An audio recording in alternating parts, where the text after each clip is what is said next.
Passage of stomach tube in cow. Indications: rumen fluid collection for transplantation, diagnosis of esophageal obstruction, differentiation of frothy and free gas bloat, rumen lavage, rumen evacuation, speedy delivery of medications. For this, we require a speculum or gag to guard the tube. We are using Frick's speculum to prevent tube from chewing. Before using the speculum, the patient should be sized up to determine how much of the speculum should be advanced into the oral cavity. The speculum should be continually grasped during the procedure or the cow may swallow it. A tube should have some flexibility. It should not be too soft as it will double back during passage or too hard as it may cause injury. The tube should be at least 2.3 meter long with an internal diameter more than 2 centimeter to reduce plugging with ingesta. Hold the animal with left hand and the speculum with right hand. Now open the mouth of cow and place Frickle speculum on the big ball behind the tongue, that is torus linguae. Rub the upper palate and place speculum. Do not hold the tongue. Assistant will pass the tube. The cow's head should not be held higher than normal position during passage of the tube to avoid inhalation of regurgitated rumen contents.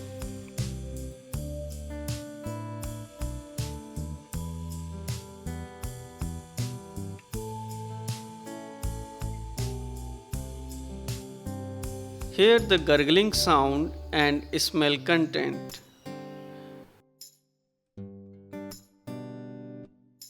To avoid salivary contamination, discard a small quantity of fluid, then the fluid is collected in the airtight container.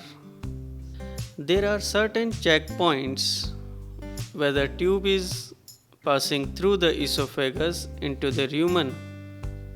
Pressure has to be exerted against the esophagus as a resistance exerted by the esophageal wall. When the tube is in the rumen, smell the content, hear the gurgling. Blow the air through the tube by another person. Auscultate the rumen simultaneously. The peritoneum is thin membrane that lines the abdominal and pelvic cavities and covers most abdominal viscera. The puncture of peritoneal layer is called paracentesis. Collection of a sample of peritoneal fluid is the most useful aid in the diagnosis of diseases of peritoneum. The results of peritoneal fluid examination must be interpreted in conjunction with history and clinical findings. We can examine peritoneal fluid in various disease conditions.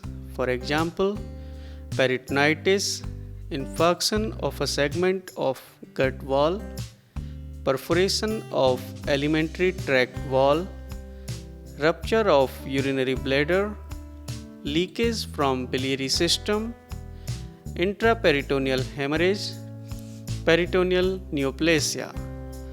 In cattle, rumen covers such a large portion of ventral abdomen that avoiding its penetration is difficult. Normally, recesses between the forestomach, abomasum, diaphragm, and liver are preferable sites for paracentesis.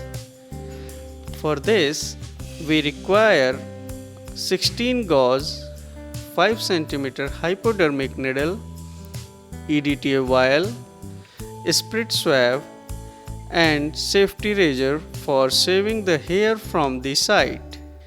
In TRP suspected cases, the site may be 3 to 4 cm behind the xiphoid cartilage, 4 to 10 cm lateral to midline, or 3 to 4 cm medial and 5 to 7 cm cranial to the foramen for the left subcutaneous abdominal vein. In intestinal perforation or uterine rupture suspected cases, between the udder and the flank fold, preferably on the right side, is selected. The hair around the site is shaved and the skin is thoroughly cleaned and disinfected. The needle is pushed through the skin vigorously, then more gently and obliquely through the abdominal wall until slight resistance is felt upon reaching the fascia and peritoneum. Wall twitches when the peritoneum is punctured. The fluid usually flows spontaneously. If it doesn't flow spontaneously, syringe with withdrawn piston can be moved backward and forward in search for fluid.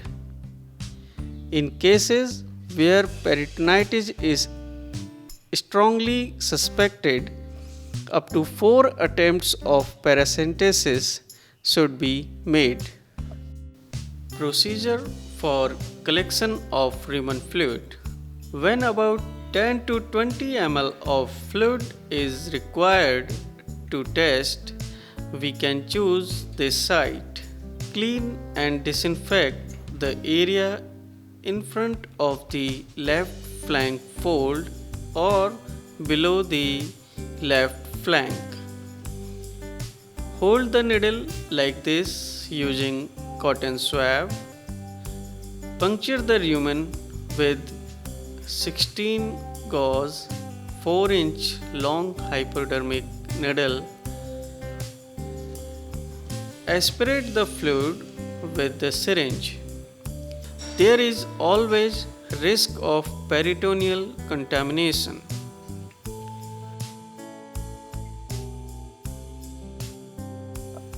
Procedure for collection of milk sample for culture and sensitivity test. Clean the udder with water and wipe with clean dry cloth. Discard 1 to 2 strippings of milk sample to flush out any bacteria that may be present in the teat canal. Disinfect the teat tip with a sprit swab. First, disinfect far side teats, then near side ones.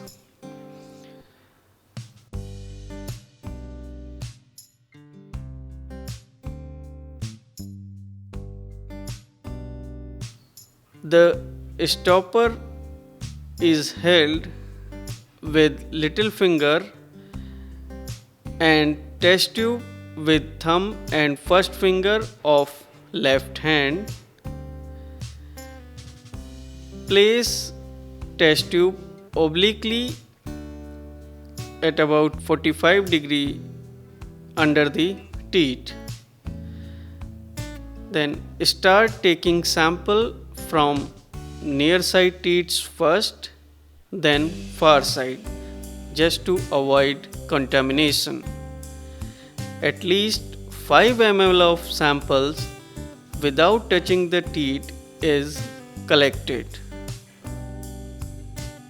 The sample is kept in ice box and transferred to the lab. Procedure for urine collection. First, by massaging external genitalia to induce urination.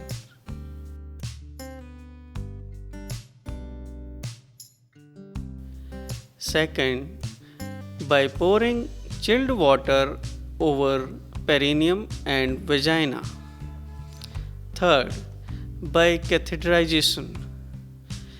Urine sample for bacteriological, chemical and microscopical testing are best collected directly from the bladder. Rectum is emptied. Cow is restrained and vulva is cleaned with a dry tissue paper. A double-bladed dilating vaginal speculum is inserted, pointing slightly downwards.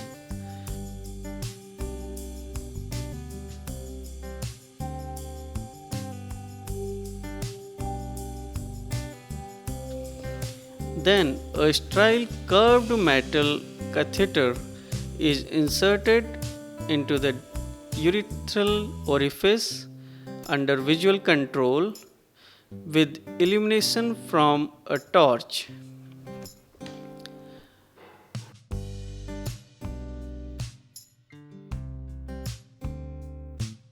Midstream sample is collected in a sterile container. Catheterization should not be carried out in patients with obvious vaginal or uterine infection in order to prevent the introduction of microorganisms into the bladder. Procedure for cerebrospinal fluid collection. Cerebrospinal fluid or CSF permeates the entire central nervous system and protects, supports and nourishes this system. CSF is formed in the ventricles of the brain by the choroid plexus.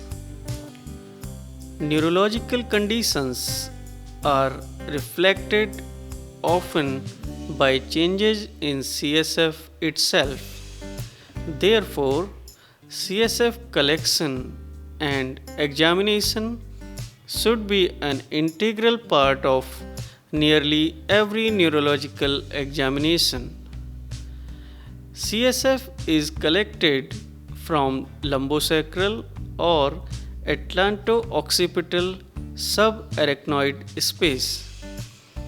The atlanto-occipital is preferred route when pathological lesion is suspected above foramen magnum, whereas lumbosacral site is indicated when lesion is caudal to mid-cervical region.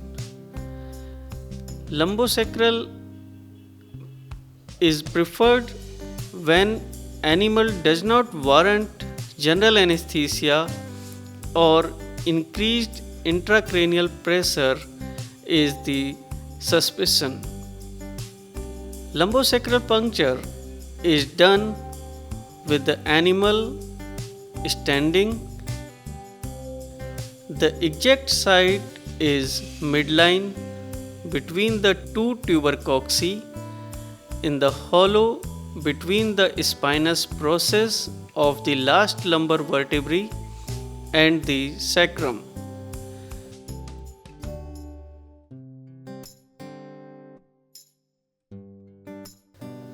The area is clipped and surgically prepared.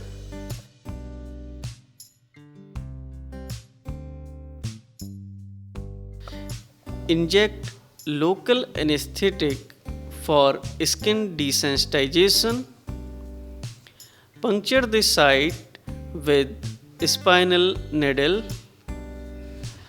Variable response to penetration of duramater is manifested as tail movement, pelvic limb movement. Once lumbosacral cistern is punctured, CSF flows out dropwise from the hub on removal of stellate. If CSF is not coming, distend the jugular vein with digital pressure, which result in engorgement of the ventral vertebral plexus and cause increased pressure of CSF in lumbosacral cistern. Atlanto-occipital tap. Major landmark for this puncture is location of craniodorsal angle of the wings of Atlas and external occipital protuberance. The area is clipped, shaved and surgically prepared. Flex atlanto-occipital joint to the position where median axis of the head and cervical vertebrae are at right angles. Insert the needle slightly caudal to the palpable depression between external occipital protuberance and dorsal tubercle of the atlas. An imaginary line can be drawn between cranial borders of the atlas and dorsal midline. The stellated needle is inserted pointing at lower jaw or lip. The CSF flows out spontaneously when we remove the stellate. Blood pressure measurement in dogs. Blood pressure measurement is a routine clinical procedure in small animal practice. Indications for blood pressure measurement: to assess cardiovascular function, to monitor hypertension in cardiac and renal diseases, to identify early markers of disease during baseline health checkups, and routine monitoring during anesthesia. Methods of blood pressure measurement. There is mainly two types of methods. Number one, direct invasive blood pressure measurement by the means of an arterial catheter, and it is considered the gold standard technique, but it is practically not feasible in routine clinical practice. Second method is the indirect non-invasive blood pressure measurement. They are technically less demanding than invasive measurement and can be rapidly applied in the emergency situations. There are two non-invasive methods in general use. Number one, the oscillometric method and the Doppler method. The Doppler technique does not provide a measurement of mean arterial pressure or diastolic arterial pressure in small animals, whereas the oscillometric methods provide values for systolic arterial blood pressure, mean arterial blood pressure, and diastolic arterial pressure, and also pulse rate. But Doppler method is more sensitive than oscillometric method. Doppler method. Doppler technology uses 10 MHz ultrasound waves to detect blood flow in a peripheral artery, which is then made audible via the probe and a speaker. The advantage of Doppler methods are relative easy to use, Second, the affordable and readily available in most clinical settings, and it is appropriate to use in patients with significant hypotension and cardiac arrhythmias. Materials required: Doppler ultrasound probe, sphygmomanometer attached with rubber tubing, suitable size inflatable cuffs, measuring tape, ultrasound coupling gel, and shaver. Patient preparation and positioning. It can be performed on conscious, sedated, or anesthetized animals. For conscious animals, it is important that they should be relaxed and allow the animal for a period of at least 5 to 10 minutes to relax in a quiet, stress-free environment. The animal should be gently restrained in a comfortable lateral recumbency. Common sites for detection of an arterial pulse using the Doppler techniques are metacarpal artery in forelimb, dorsal pedal artery in hind limb, and median caudal artery on the ventral aspect of the tail. For selection of suitable cuff size, circumference of forelimb just below the elbow joint is measured with the help of measuring tape, and selected cuff width should be 40% of the limb circumference. After placing the cuff on forelimb just below the elbow joint, connect the pressure cuff to the sphygmomanometer.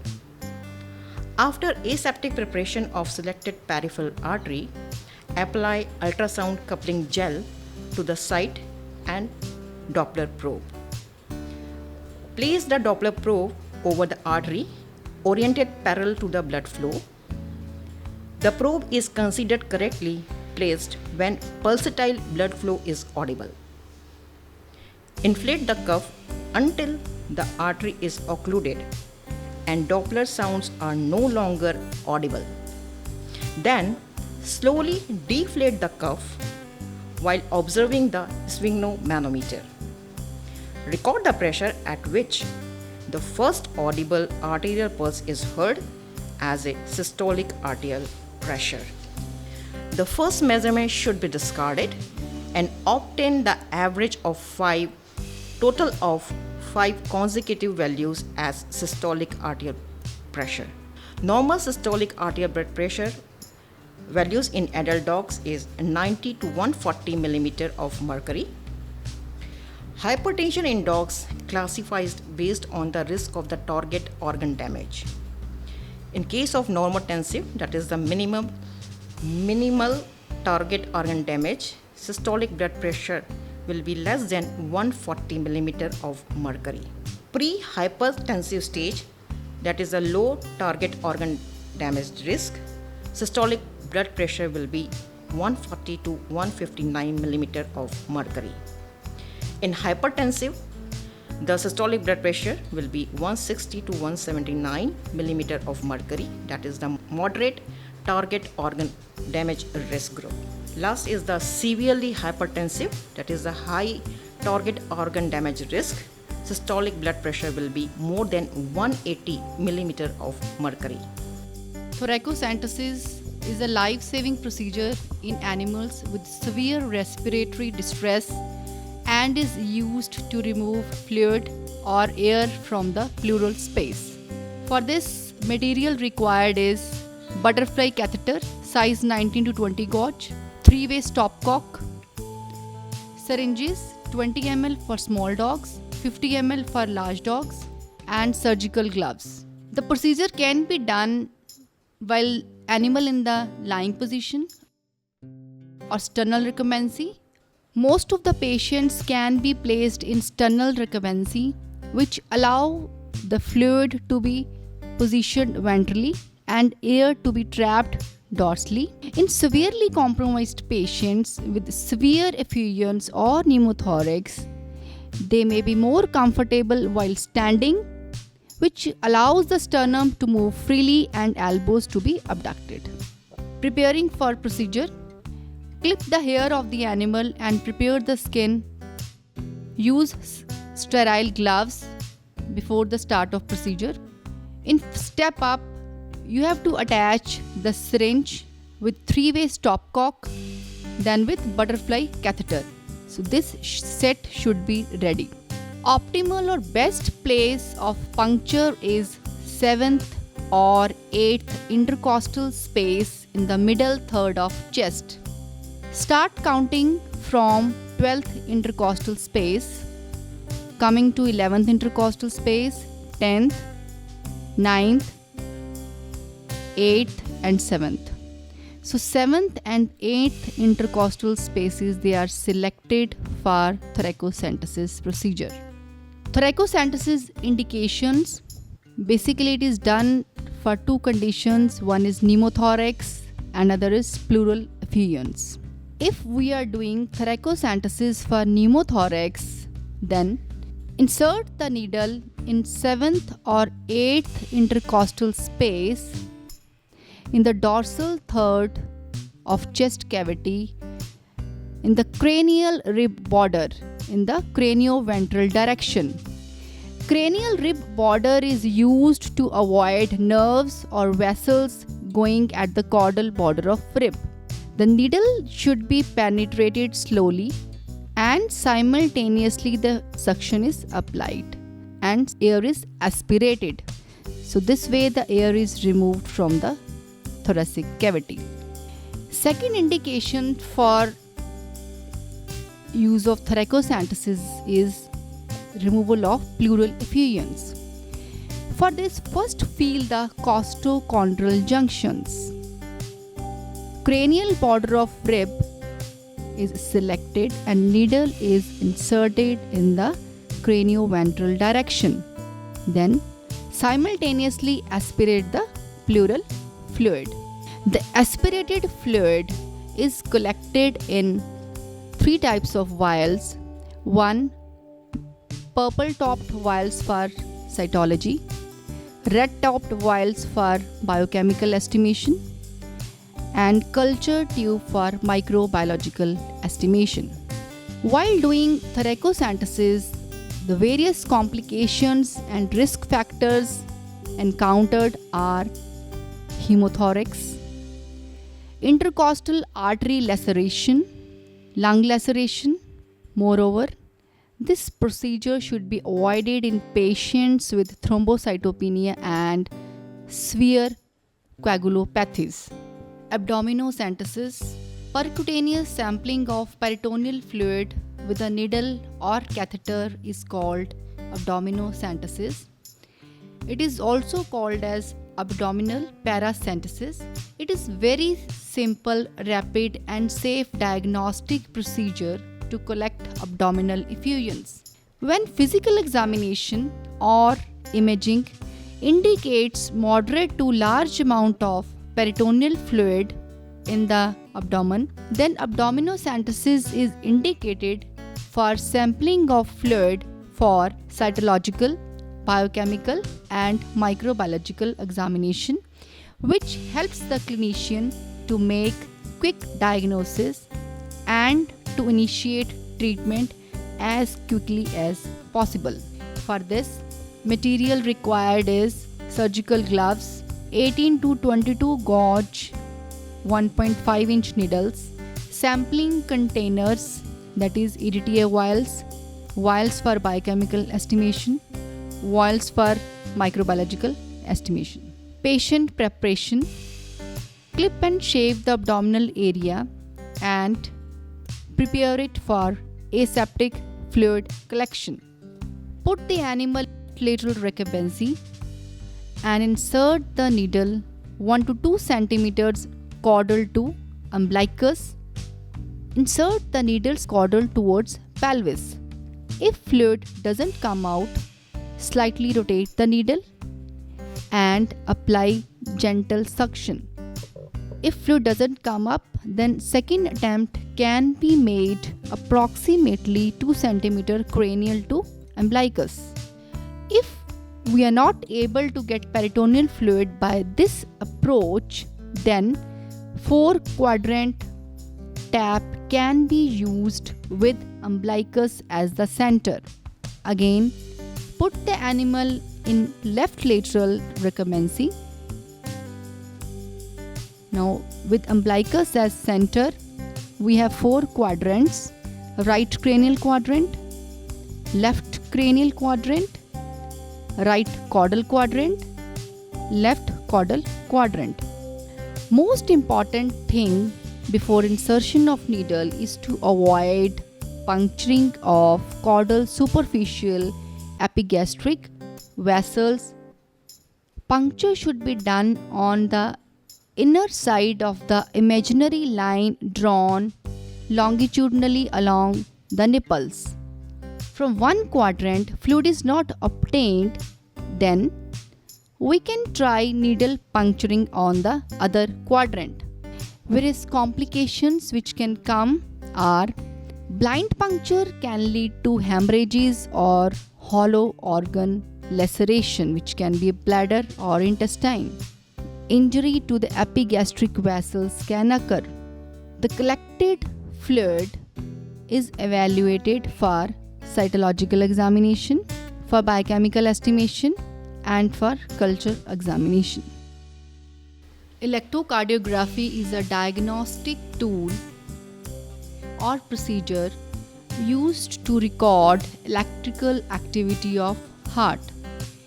Clinical indications for taking electrocardiogram includes arrhythmias, which can be tachyarrhythmias or bradyarrhythmias, or irregular heartbeat, shock, sudden onset of dyspnea, syncope or seizures, cardiac murmurs, increased area of heart auscultation, renal diseases, various endocrinopathies like Addison's, Cushing syndrome, diabetes, systemic diseases like uremia, neoplasms or pyometra, and electrolytic disturbances. Positioning of animal: put the animal in the right lateral recumbency, preferably on the wooden table.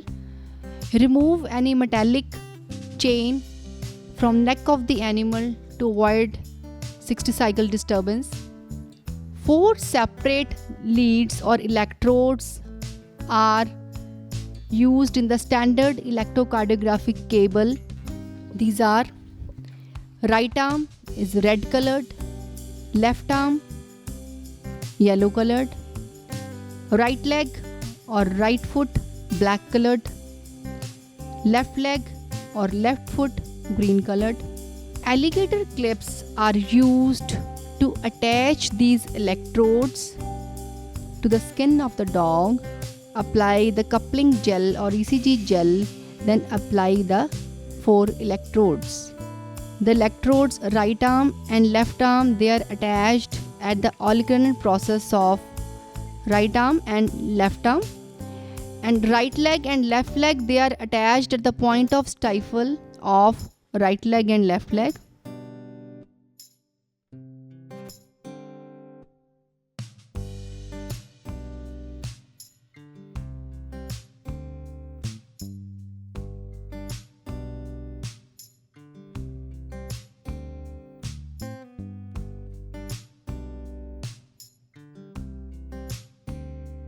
After application of coupling gel, now both the legs, they should be at 90 degree to the body, and there should be gap between the legs, means they shouldn't be in contact with each other. Now paper speed can be 25 or 50 mm per second, but since heart rates in dogs and cats is high, so preferably we are using speed 50 mm per second. And paper, as shown in the figure, is moving at 50 mm per second. It means one small box on horizontal axis is equal to 0.02 seconds. This ECG strip is used for calculation of heart rate, heart rhythm, height and width of various waves. They are calculated to determine enlargement of any cardiac chamber. So all these conditions, they can be diagnosed from the lead 2 of ECG. Skin scraping is a frequently used diagnostic technique for confirming the diagnosis of various skin diseases caused by mites and animals. It is commonly performed to verify or rule out the diagnosis of demodectic mange, sarcoptic mange, or chylotilliosis in dogs.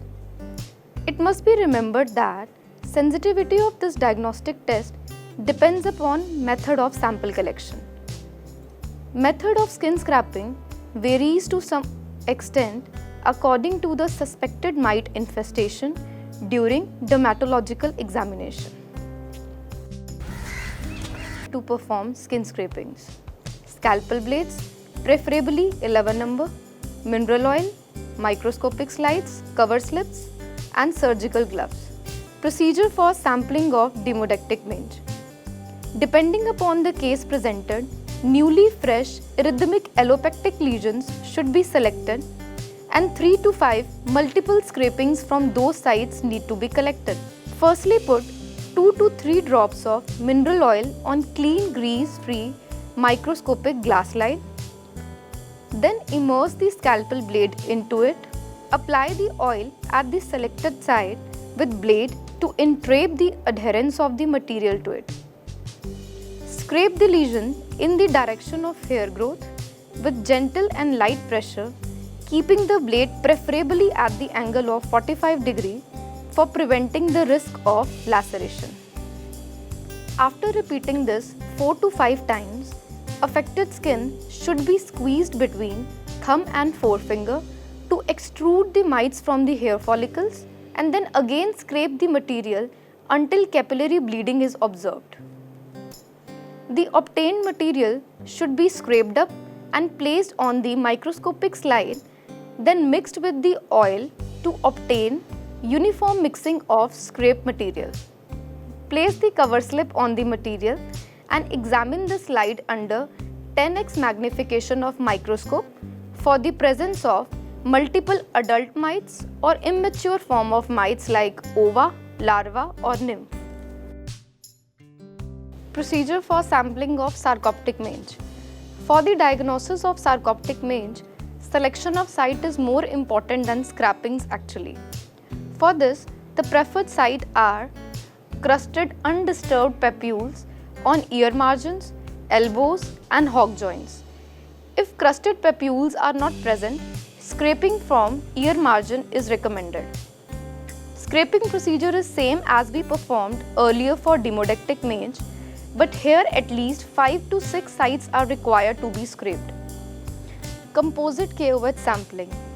In difficult cases, it would be helpful to collect large amount of hair and keratin debris from scrapings and place the composite sample in 10% KOH. Allow it to stand for 30 minutes at room temperature for digestion of keratin and clearance of debris. Allow the mixture for centrifugation. As we know, the number of Sarcoptes mite are usually quite less, so it is advised to prepare 3 to 4 wet mounds from the sediment and examine thoroughly.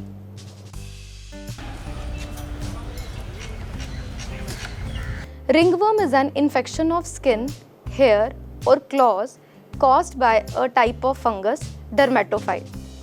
In dogs, about 70% of ringworm cases are caused by fungus Microsporum canis and rest by Microsporum gypsum and Trichophyton species.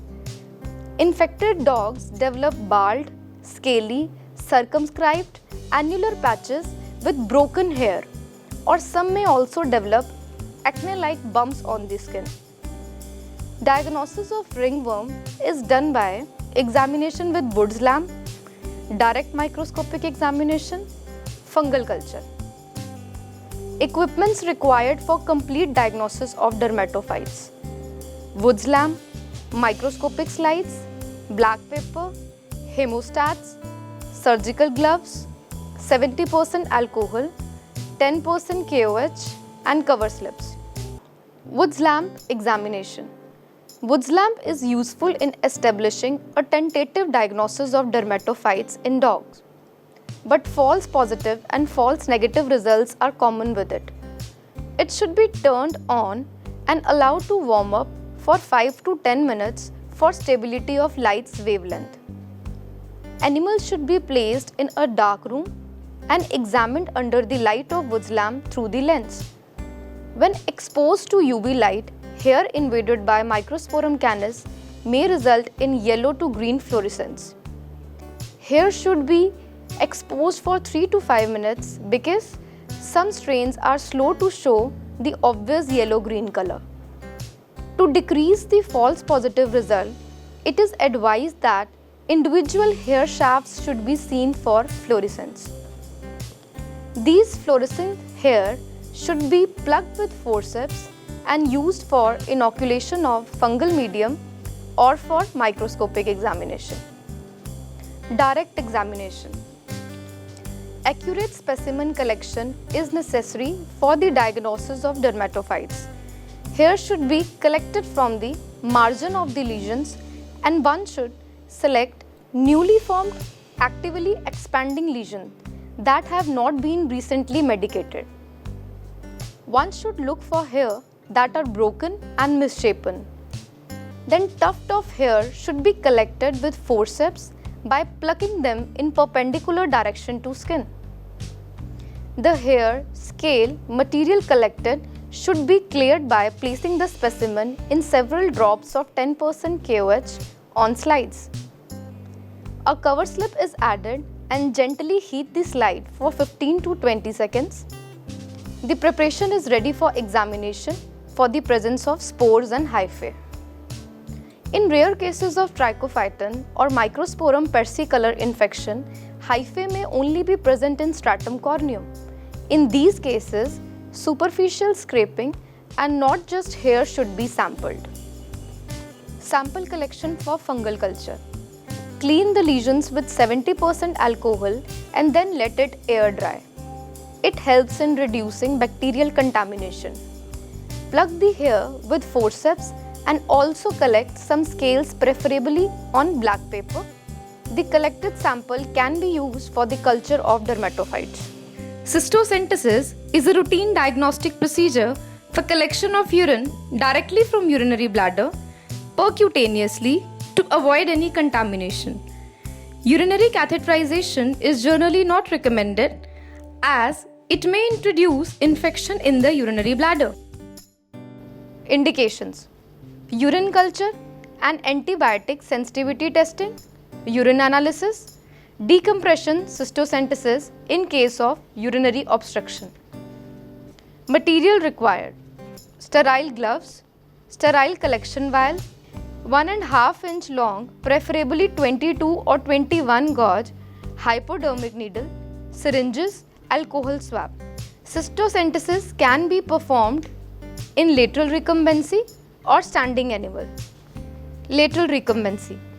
Place the animal in lateral recumbency, lift the flank region up and palpate the urinary bladder.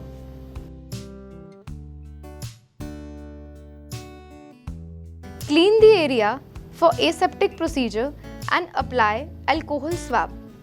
Stabilize the urinary bladder with non-dominant hand by grasping it caudally and attempt to raise it using the fingertips from the lower side. Insert the needle transabdominally at an angle of 45 degrees in a cranial to caudal direction towards the pelvic inlet. Collect sample by applying gentle suction to obtain 4 to 5 ml of urine sample. Release the plunger before withdrawing the needle.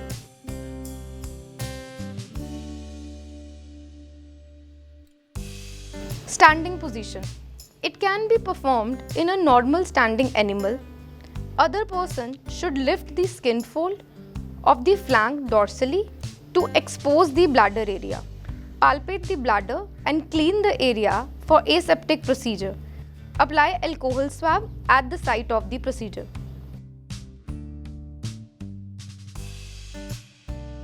Stabilize the bladder with non-dominant hand, squeeze gently and immobilize the bladder between fingers and thumb.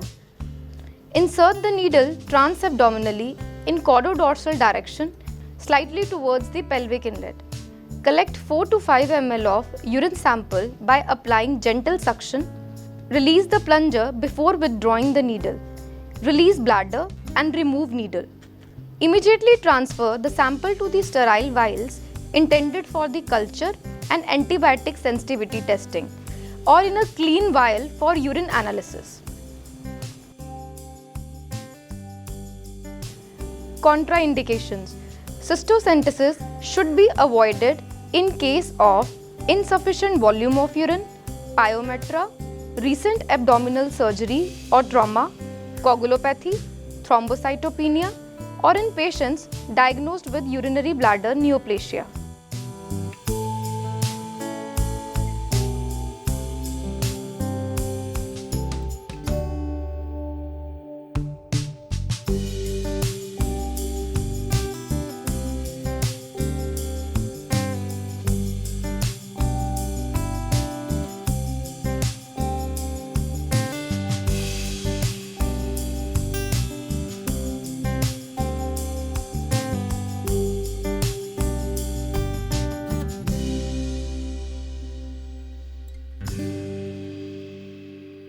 To watch more educational videos on veterinary and animal sciences, subscribe the channel and please touch the bell icon. Guru Angad Dev Veterinary and Animal Sciences University, Ludhiana on YouTube.